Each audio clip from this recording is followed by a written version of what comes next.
Welcome back ناظرین. بات کریں گے جماعت الدعویٰ کے جو لیڈر ہیں حافظ سعید صاحب، ان کے حوالے سے جو پروٹیکٹیو کسٹڈی میں ان کو لیا گیا ہے. سوال یہ اس لیے اٹھانے کی ضرورت ہے کیونکہ 6 مرتبہ پہلے حکومت پاکستان کو پروٹیکٹیو کسٹڈی میں رکھتی ہے، پھر اس کے بعد اور ممالک کہتے ہیں آپ کافی نہیں کر رہے، پھر وہ کہہ رہے نہیں ہم کرتے ہیں، پھر وہ کہتے ہیں جی ہماری جوڈیشری ہے انہوں نے ان کو کلیئر کیا. تو ایک کھچڑی کا سا لگتا ہے سما. تو اور یہ بھی کہ اس وقت ہم دیکھیں کہ P T I federal level پہ سینٹر میں تو چپ ہے، لیکن پی ٹی آئی کے جو لیڈرز ہیں پنجاب میں، انہوں نے پنجاب اسمبلی کے باہر ایک پورا یعنی کہ پروٹیسٹ وغیرہ کیا کہ یہ کیوں کیا ہے. اور آپ نے سنا بھی کہ D G I S P R اس سے پہلے جو ہمارے منسٹر صاحب ہیں انٹیریئر منسٹر، انہوں نے کہا کہ پاکستان کے لیے یہ ضروری ہے، بین الاقوامی ہماری جو ہیں ذمہ داریاں ہیں. U N S C United Nation security council کی ریزولوشن 1267 ہے، اس کے تحت کچھ پابندیاں لگانے کی ضرورت ہے. اور ہوا یہ کہ جب یہ پتہ چلا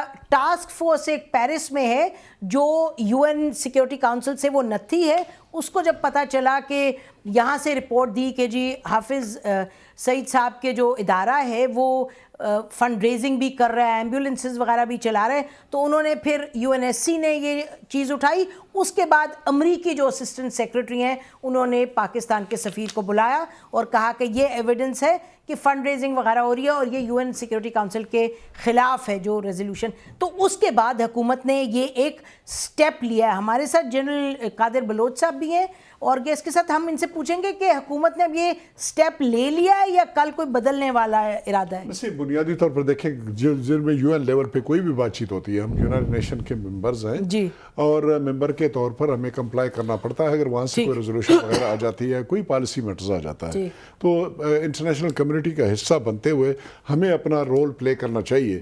آپ نے بالکل صحیح کہا، 6 مرتبہ اس سے پہلے ان کو پروٹیکٹیو کسٹڈی میں ڈالا گیا. یہ بھی اس وقت جب اس قسم کی کوئی چیز آتی تھی تو اس کے بنیاد کے اوپر عملی کارروائی کرنے کی ضرورت پڑتی تھی.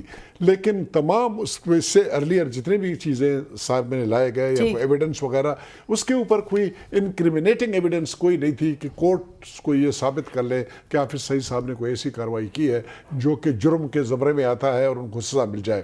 اور ابھی بھی انہوں نے آبزرویشن دی ہے، آبزرویشن پہ کمپلائی کرتے ہوئے اس کو ڈیٹینشن میں رکھا ہوا ہے. ابھی یہ دیکھا جانا ہے کہ بنیادی طور پر جو ایویڈنس انہوں نے کوٹ کیا یا جو ثبوت انہوں نے دیے ہیں، کیا ان میں اتنا مٹیریل ہے کہ اس نئے آرگنائزیشن کو کمپلیٹلی بین کیا جائے یا اس کو کچھ سزا دی جائے، کارروائی کی جائے. دیکھا جانا ہے. ڈاکٹر مزاری یہ بتائیے گا ویری کوئکلی کہ جسٹس کھوسا صاحب ہائی کورٹ کے جج تھے، لاہور ہائی کورٹ کے، اس وقت انہوں نے ان کو کہا گیا تھا کہ جی ان کو جو بین کریں آرگنائزیشن کو اور سیکنڈ شیڈول میں ڈالیں، تو اس وقت انہوں نے یہ ٹیکنیکل گراؤنڈز پہ کہا تھا کہ 4تھ شیڈول میں ڈالیں. تو اس وقت انہوں نے یہ کہا تھا کہ چونکہ 4تھ شیڈول میں ڈالنے سے پہلے 3 مہینے آپ کو ان پر نظر رکھنی ہوتی ہے، اس کے بعد آپ ڈال سکتے ہیں.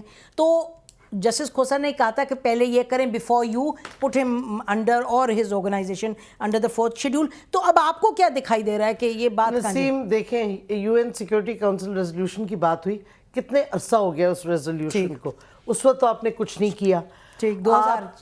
آپ نے Chinese have been asking you کہ بھئی وہ ان پہ بہت پریشر آتا ہے یو این سیکیورٹی کاؤنسل پہ، آپ کچھ کریں. آپ نے کچھ نہیں کیا. ایک اسسٹنٹ ڈائریکٹر اور یونائٹڈ امریکہ سے ڈنڈا آیا ٹرمپ حکومت کا، اور لیٹ می فنش، تو آپ نے ایکشن لیا. اب سوال جو میرے دماغ میں اٹھتا ہے کہ آپ یہ بلاگرز ڈس اپیئر ہو جاتے ہیں، آپ جس کو بھی، چاہے حافظ سعید ہو چاہے بلاگرز ہو جو بھی ہو، اگر انہوں نے کوئی قانون توڑا ہے ان کو چارج کریں اور اریسٹ کریں.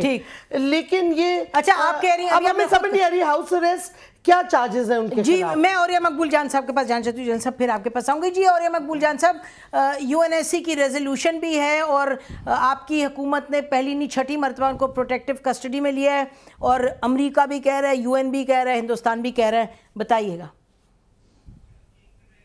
دیکھیں، پہلی بات تو یہ ہے کہ بھارت کی جو پروپیگنڈا مشینری ہے وہ بڑی ایفیکٹو ہے، اور انہوں نے حافظ سعید کے کیس کو بیچا ہے اور پوری دنیا کے سامنے بیچا ہے، اور پھر انہوں نے اس کو قائل بھی کیا ہے کہ ہی از دا لون ٹیررسٹ جو کہ ہمارے سامنے ہے.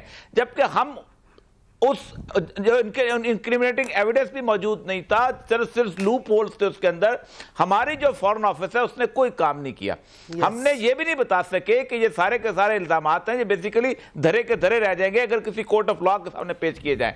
اصل میں یہاں کمزوری ہماری ڈپلومیٹک لیول پہ ہے کہ ہم ثابت ہی نہیں کر پائے کہ حافظ سعید کا اس طرح کے معاملات کے اندر کوئی تعلق نہیں. اب اس وقت وہ بات چینی ٹھیک کہہ رہی ہیں کہ اتنے عرصے یو این سیکورٹی کونسل تھی، ہم لیوک وارم سا ایٹیٹیوڈ رکھتے تھے. لیکن یہ دیکھیں نا اور یہ مقبول جان صاحب، آپ کو پتا ہے کہ بار بار فورن آفس جس کی ہم ہر وقت درگت بناتے ہیں، انہوں نے تو وزیر داخلہ نے کہا ہے کہ جی آپ ایویڈنس دیں. بھارت کو کہا ہے وزیر داخلہ نے کہ ایویڈنس دیں، تو یہ نہیں کہ بلائنڈ فولڈڈ چلا ہے پاکستان کرنے.